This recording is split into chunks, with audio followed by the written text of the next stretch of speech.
ՔՊԱ-ականները պատգամներից մեկը անդրադառնալով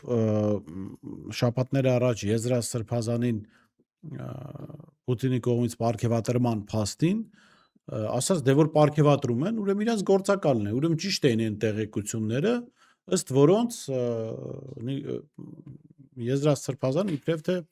այսպես ասած KGB-ի գործակալն է, գոյություն չունեցող կառույցի։ Հիմա այսօր մենք եթերից առաջ տեսանք Ղասեմ Ժոմարտ Տոկաևի կողմից թուրքական աշխարհի պետությունների մեկի ղեկավարի կողմից Նիկոլ Փաշինյանը պարգևատրեց Ղազախստանի նախագահի կողմից պարգևատրվեց ոսկե արծիվ շքանշանով, որը բարձրագույն